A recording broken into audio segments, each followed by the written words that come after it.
Сіздер өздеріңізді бір рет болсын ғажайып әлемде өмір сүремін деп ойлап көрдіңіздер ме? Сәлем, менің атым Алиса. Бірақ ғажайып әлем мүлде қызық емес. Менің ата-анам ылғи қатал және маған ылғи ұрсады. Онымен қоймай, бәріне тыйым салады. Олар менің әрбір қадамымды бақылап отыратын. Және мен бір жерге ұзақ уақыт қалып қалсам, бірден хабарласатын. Күлкілі шығар, бірақ менің әкем мені колледжден күнде алып қайтады. Ата-анам маған тіпті студенттік жатақханаға көшуге тыйым салып тастады. Бұл ғажайып әлем маған мүлдем ұнамайды. Бірақ мен ата-анамның мені жақсы көретінін білетінмін, және олармен ұрысқым келмейді. Bir күні олар үйде жоқ болған кезде мен Хананы үйге қонаққа шақырдым. Ол менің жалғыз құрбым болатын, және біз онымен мектеп кезден дос болатынбыз. Ол өзінің кішкентай бауырымен келіпті. Біз оған планшетті бердік, ал өзіміз ас үйде әңгіме айтып отырдық. Және кофе дайындадым. Ал үстелге жақында ғана сатып алған пирогты қойдым. Келесі күні бізде демалыс басталды. Және Хана маған өзінің демалысын бір лагерьде өткізетінін айтты. Бұл шынымен де күшті болды. Солай мен де барғым келді. Бірақ мені ата-анам бәрібір де жібермейді. Солай демалыс бойы үйде өткіземін. Ал енді Хана кетейін деп жатқан кезде біз оның бауырының жоқ екенін байқадық. Солай мен екінші этажға шығып, оны шақырдым. Bir кезде мен әкемнің кабинеті ашық тұрғанын байқадым. Ата-анам маған бұнда кіруге мүлде рұқсат бермейтін. Мен ақырын бардым да есіктен қарадым. Хананың бауыры да сол есіктен шыға келді. Ол қатты таңғалды және өзіне осындай монитор, компьютерлер қалайтынын айтты. Мен оның не туралы айтып тұрғанын түсінбедім. Сосын столды байқадым. Оның үстінде бірнеше мониторлар тұр екен. Солай екінші этажға Хана келді және мен тез есікті жауып жібердім. Қонақтар кеткен соң мен фильм қарадым. Бірақ ол мониторлардың не үшін тұрғанын мен мүлде түсіне алмадым. Ата-анам маған неге ол жерге кіруге тыйым салды? Әкем ылғи есігін жауып кететін. Бүгін ұмытып кеткен сияқты. Мүмкін сол жерге кіріп көремін. Кейін менде бұндай мүмкіндік болмайтын шығар. Солай менің қызығушылығым артып кетті. Ата-анамның қайтып келуіне дейін 1 сағаттай қалды. Солай мен кабинетке қарай келдім.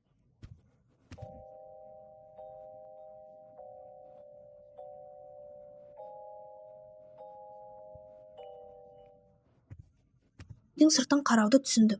Бірақ үйдегі бөлмелердің ішіне камера қоюдың не қажеті бар?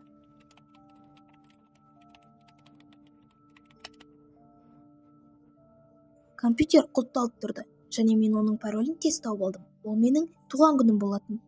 Компьютерде көптеген папкалар болды, және мен оларды ашып қарағанда қатты таңғалдым. Папкада туылған менің суреттерім, тіпті менің кішкентай кезімдегі суреттер де бар. Кішкентай кезімде бұндай құрбым болғаны есімде жоқ. Бірақ дәл қазіргі уақытта бұл менің уайымымның ең соңғы орнында тұр. Ата-анам не үшін мені бұлай аңдып жүр? Айтпақшы, бұл мониторлар менің ата-анамның компьютермен телефонына қосылып тұрады ғой. Бірақ менің қатты таңғалғаным, ата-анам мені сонда ылғи бақылап, қарап жүрген бе? Бұл жақсы емес. Bir кезде есік ашылды. Мен ата-анамның келгенін білдім. Бірақ кабинеттен шықпаған едім.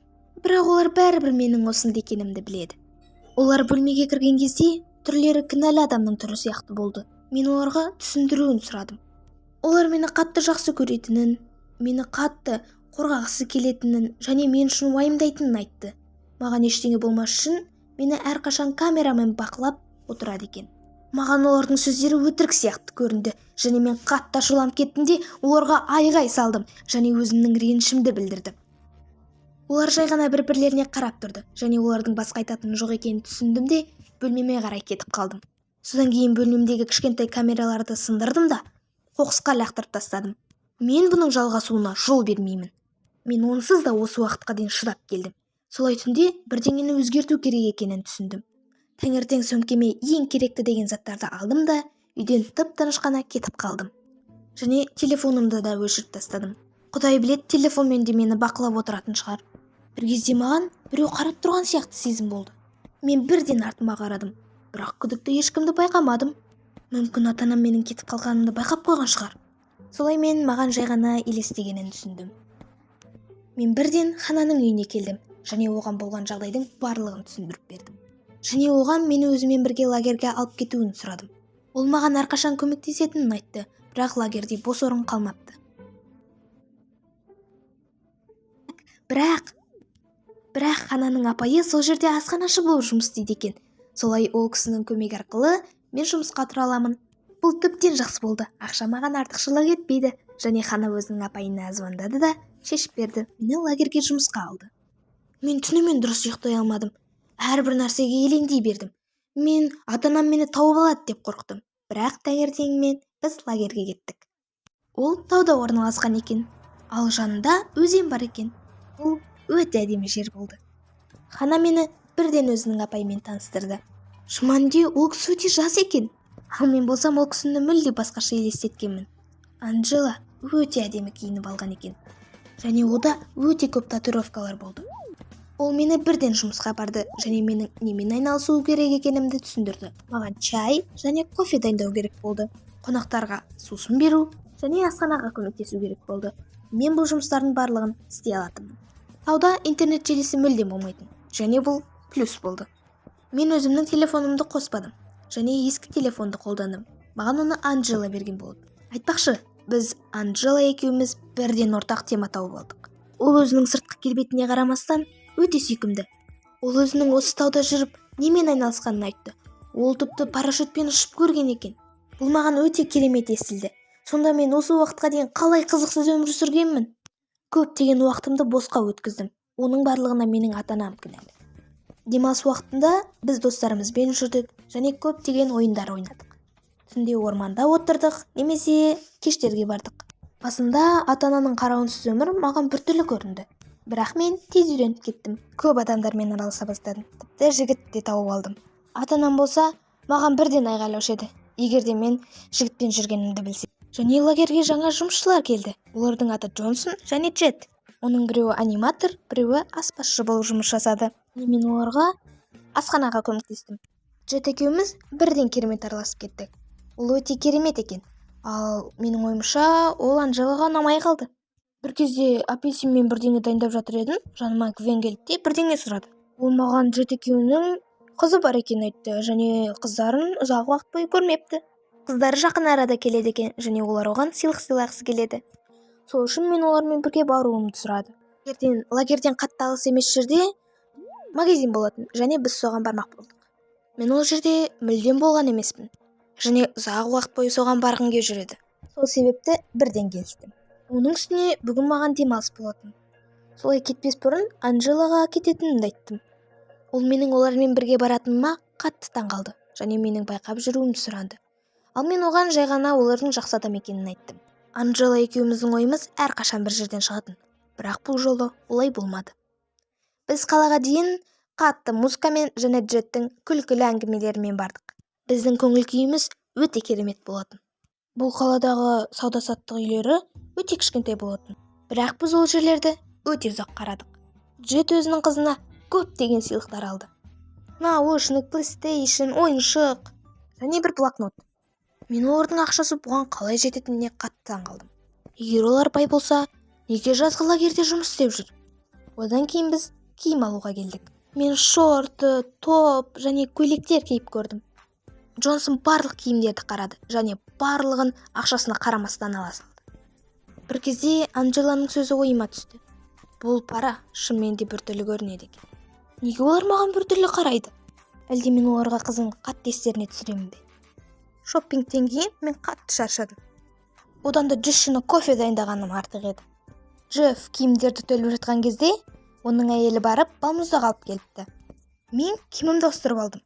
Және бір кезде байқасам, менің телефоным жоқ. Ол телефонды Анджела берген болатын. Мен оны өзіммен алғаныма сенімді болатынмын. Тіпті жақында ғана ол телефонымды қолданған сияқты едім ғой. Мен барлық киген киімдерімді қарап шықтым. Тіпті магазинді де қарап шықтым. Бірақ телефонымды табылмадым. Сонда ұрлап кеткен бе? Солай Джефф маған жаңа телефон алып беретінін айтты. Мен жай ғана күлімсіредім де одан бас тарттым. Олар шынымен де біртүрлі. Неге аяқ астынан маған осындай қымбат сыйлық бергісі келе қалды екен? Және біз балмұздақ жеп тұрғанда, олар маған қаланы тағы да аралауды және кафеге барып тамақ ішуді ұсынды. Бірақ мен лагерьге тезірек оралғым келді. Мен оларға тамақ жегім келмейді деп айттым. Содан кейін біз қайтадан артқа қайттық. Ал машинаның іші толған заттар еді. Маған тіпті әрең дегенде отыратын орын қалыпты. Сөмкемді алдым алып отыруға тура келді. Бір кезде қарасам, біз мүлде басқа жаққа қарай кетіп бара жатырмыз. Мен терезеге қарадым және біз мүлде басқа жолмен кетіп бара жатқанымызды көрдім. Джек менің ойымды оқып отырғандай өзінің төте жолды білетінін және кешкі асқа үлгеретінімізді айтты. Маған айналысатын ештеңе болмады және олармен де сөйлескім келмеді. Сол себепті терезеге қарап отырдым. Бір кезде жолдан біз қаладан шығып бара жатқанымызды байқадым. Бұл жол лагерьге апаратын жол емес. Мен олардан қайда бара жатқанымды сұрадым, бірақ олар жауап бермеді. Бір кезде Гвен артына қарады да маған қорықпауды және барлығы ойдағыдай болатынын айтты. Мен ештеңе түсінбедім. Біз қайда бара жатырмыз? Мен қатты қорықтым. Бір кезде Джефф маған қызым деді және алған сыйлықтарың саған ұнамады ма деп сұрады. Бір кезде менің телефонымды Гвен ұстап отырғанын байқадым. Менің телефонымды олар алып алыпты. Шынымды айтсам, осыдан кейін мен одан да қатты қорқа бастадым. Олар шынымен де есінен ауысқан. Бәрібір де Анджеланы тыңдау керек еді. Бір кезде Джефф машинаның жылдамдығын қатты арттырды. Содан кейін мен сумкамды қолыма ұстадым да не істеу керектігін ойландым. Бірақ бір кезде менің ескі телефоным сумкамда жатқан есіме түсті. Ал олар болса бұл туралы білмеді. Бірақ оның қуаты жоқ қой. Мен ақырын ғана телефонымды алдым да оны қосуға тырыстым. Мен тез телефонымды қостым да арнайы құтқару орнына өзімнің белгіленген орнымды жібердім. Бірақ телефоныма ата-анамнан келген звоноктар келе бастады. Қозғалтқыштардың дыбысы шығып тұрғаны тіптен жақсы болды. Біраз уақыт өткен соң мен анама да жаздым. Біраз уақыттан соң біз заправкаға тоқтадық. Мен машинадан шығып кетуді ойладым, бірақ есіктер құлыптанып тұр екен. Менің шыға алмай қалғанымды көрген Гвен қатты күлді және басын шайқады. Мен тіпті жылағым келіп кетті. Бір қызығы, Джек машинаға оралған кезде сирена ойнай бастады және полиция көліктері біздің жанымызға келді. Олар Джек пен Гвенді ұстап алды, ал мені босатып сұрай бастады. Мен оларға барлық шындықты айтып бере бастадым. Бір кезде жанымызға машина тоқтады. Оның ішінен Анджела мен Хана шықты. Олар өте жаман көрінді. Олар менің сообщениемді оқи сала полицияға хабарласыпты. Мен құрбымды құшақтадым да бәрібір де жылап жібердім. Біз осылай жылап тұрған сәтте жанымызға тағы бір машина тоқтады. Бұл машина маған танысырақ болды. Сөйтсем олар менің ата-анам екен. Шынымды айтсам, мен осы аптада ата-анам мені тауып алады деп қатты қорыққан болатынмын. Бірақ қазір оларды көріп қатты қуанып кеттім. Анашым мені көре сала ол да шыдамай жылап жіберді және олар маған шындықты айтты. Олар бұрын Джонсон екеуі өте жақын достар болған екен. Оларда бір уақытта қыздар туылған екен. Және Джонсонның қызы кейбір жағдайларға байланысты қайтыс болған екен. Олар басында ештеңе істемеді. Бірақ біраз уақыт өткен соң олар сені өздерінің қызы деп санап кетті. Және Джонсон біз сені беруімізді сұрады. Тіпті ақша да ұсынды. Біз олар сені ұрлап алады деп қатты қорықтық. Біз тіпті оларға полиция жібергенбіз, бірақ олар өте бай. Сол себепті оларды жай ғана полицияға жіберген. Біраз уақыт өткен соң біз оларды көрмедік.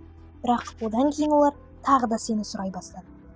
Шын мәнінде менің көрген суреттерім оны ата-анам емес, сол Джефф жіберген екен. Олар бәрібір мені ұрлап аламын деп қорқытқан екен. Сол себепті ата-анам маған қатты уайымдапты және менің қауіпсіздікте болғанымды қалапты. Мен сол кезде ғана ана балалық шағымдағы суретте жанымда кім отырғанын түсіндім. Бірақ олар сені лагерден қалай тауып алған? Тіпті ата-анам менің ол жерде екенімді білмеген. Және ата-анам маған енді олай істемеу керектігін айтып ұрысты. Айтпақшы, мен үйден қашып кеткен кезде менің артымнан біреу аңдып жүрген болған. Мүмкін сол Джефф пен Гвен шығар. Олар мені аңдау арқылы менің лагерге кеткенімді білген. Оқиғаны біз полицияға айтып бердік және олар түсінді де оларды қамап тастады. Бірақ одан кейін оларды клиникаға емделуге жіберген екен. Лагерден орала сала мен студенттік жатақханаға кетіп қалдым. Әдеттегідей ата-анам ұрыс шығарды. Олар маған күні кешке дейін хабарласа береді. Уайымдай береді. Достар, маған осыны қалай түсіндіруге болады? Ата-анама менің қазіргі уақытта қауіпсіздікте екенімді қалай түсіндіруге болады? Маған өз кеңестеріңізді жаза кетіңіздер. Және арнаға тіркеліп, лайк басуды да ұмытпаңыздар. Күнделікті қазақша дыбыстамада бір сериядан шығып отыратын болады.